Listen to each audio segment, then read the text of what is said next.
are at chapter 41 of the book called The Flower of Freedom. This chapter reminds us that we don't always perceive what is truly dangerous. Chapter 41, The Gendarme. The gendarme came promptly at 7 p.m. Marie met him at the door and conducted him into the salon. She offered him something to drink.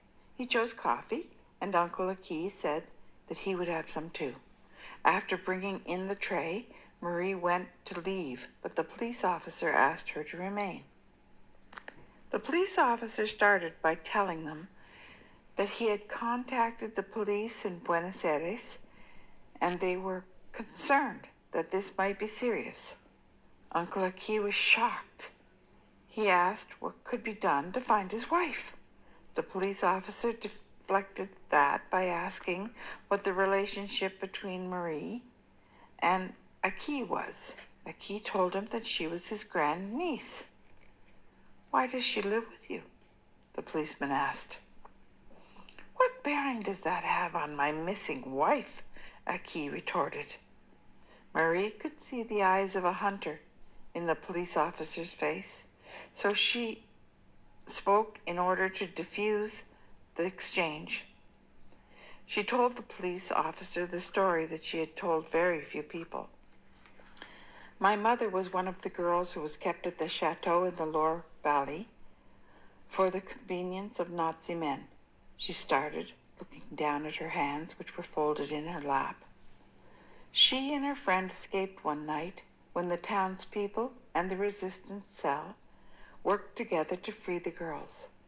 The two pregnant girls were given an evacuation flight in place of a resistance fighter who was supposed to leave for Canada that night.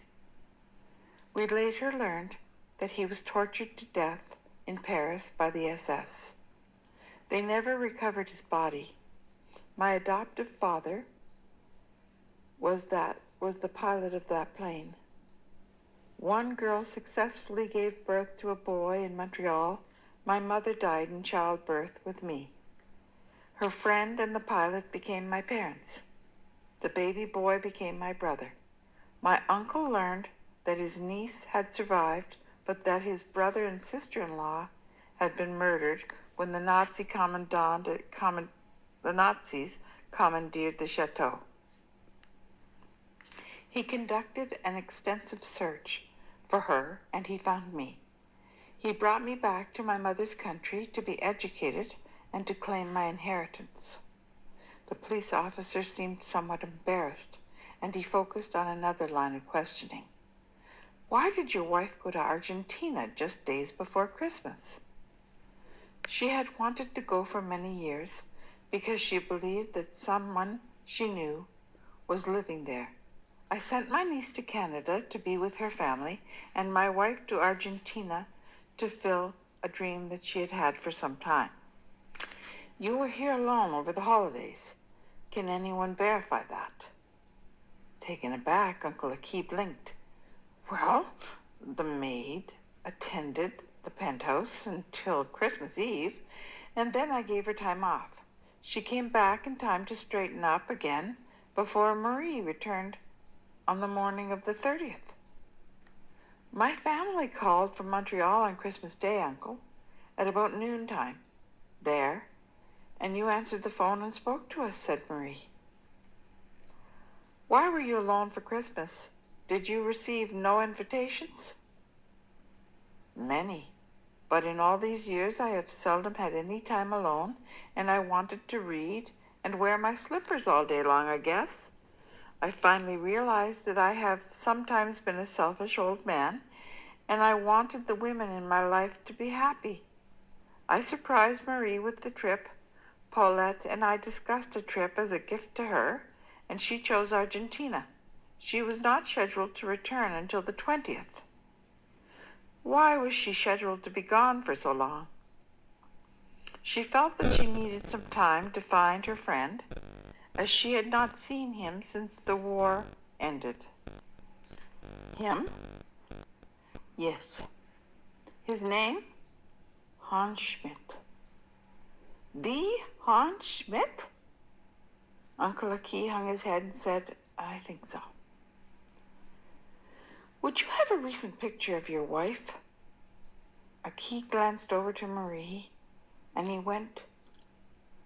she went to get the most recent picture album, and she returned with a lovely 8x10 of Paulette that captured her likeness. Would you happen to have a picture of Monsieur Smith? He asked.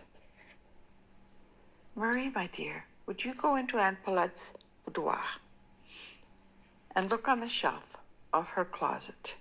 I think she kept some old albums there. Marie ran to get the albums.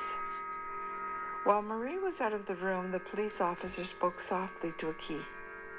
Sir, I'm sorry to tell you that this has become more than a missing persons case. It has some similarities with 3 other disappearances that have happened in Buenos Aires this year. They were all a very young woman, though, so it might not be connected.